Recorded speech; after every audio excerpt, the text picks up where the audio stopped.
Et j'en connais qui trépignent d'impatience. La course de l'escalade, la course à pied la plus populaire des courses en ville, aura lieu samedi prochain. Notre journaliste Marc Gisclon a voulu s'entraîner pour l'événement. Il a pris un soin particulier autour de son cœur. C'est notre magazine de la rédaction, signé cette semaine Bertrand Thebet, Christophe Gabrel et Marc Gisclon. Est-ce qu'il y a un nouveau ce soir? Oui. Comment tu t'appelles? Marc. Bienvenue, Marc. Bienvenue. Est-ce que tu as un fréquence cardiomètre sur toi? Non, j'ai pas de carte de fréquence. Ouh là là. Juste pour voir, lever la main, ceux qui en ont un. Tu reviens la semaine prochaine avec un fréquence cardiomètre. Alors, je vais en acheter un et on se voit la semaine prochaine. Je suis navré. Très bien. Allez, bonne soirée.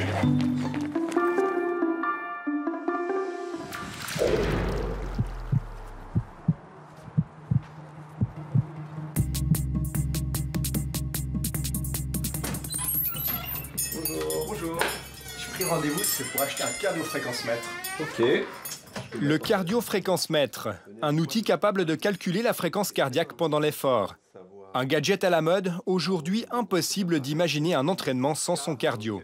Le fait que chaque personne qui se met à courir a envie de faire les choses bien, elle peut très vite se dire, ce qui n'est pas forcément vrai, ce qui est même rarement vrai, que si elle n'a pas un cardiofréquence-mètre dernier cri, elle ne va pas être à la hauteur. Mais c'est quand même avant tout les jambes qui permettent d'avancer vite. Sur les 100% des personnes qui achètent et qui utilisent ce genre d'appareil, il y en a peut-être à peine 20% qui savent l'utiliser. Alors voilà votre nouvel attribut de coureur. Alors finalement, comment l'utiliser correctement, cette montre? Pour bien l'utiliser, très honnêtement, il faut faire un test d'effort en laboratoire qui permettent de définir justement les différentes vitesses métaboliques qui permettent de progresser ou de planifier son entraînement. Donc si je comprends bien, le cœur, c'est vraiment un outil indispensable pour bien s'entraîner. C'est vraiment justement l'étalon de votre performance, de votre progression, de l'évolution de votre entraînement. Le cœur est donc l'instrument principal du sportif. Pour supporter l'effort, le rythme cardiaque augmente. La pompe doit amener plus de sang aux muscles pour qu'ils se contractent. Un test d'effort chez le médecin permet de contrôler cette activité cardiaque. Aux hôpitaux universitaires de Genève, le cardiologue François Mack explique aux sportifs comment utiliser leur cœur à bon escient.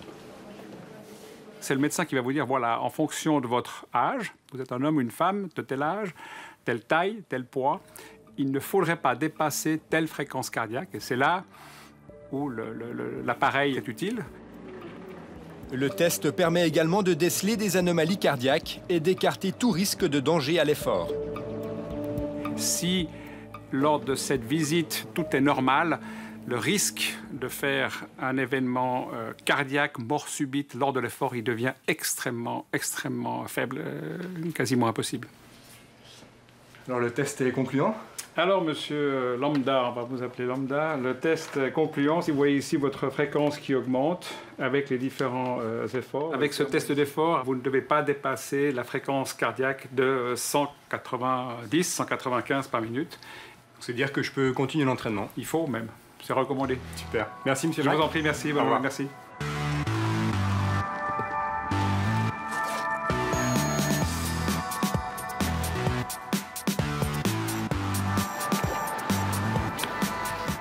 Le cardio-fréquence-mètre en poche, le test d'effort réalisé, le sportif peut désormais contrôler son entraînement en maîtrisant son rythme cardiaque.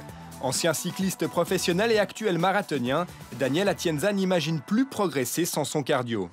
Vous avez aussi un cardiofréquence-mètre? Ah oui, un outil de travail indispensable. Dans le sport d'endurance, c'est un petit peu comme à l'école. Si on travaille que les maths, on sera très mauvais en français et en allemand. Dans le sport d'endurance, on peut travailler des zones pour perdre du poids, ou pour progresser, ou pour préparer une épreuve de 10 km ou un marathon. Le travail ne sera pas le même. Et c'est vraiment justement grâce à ce cardiofréquence-mètre qu'on pourra s'entraîner de manière plus juste.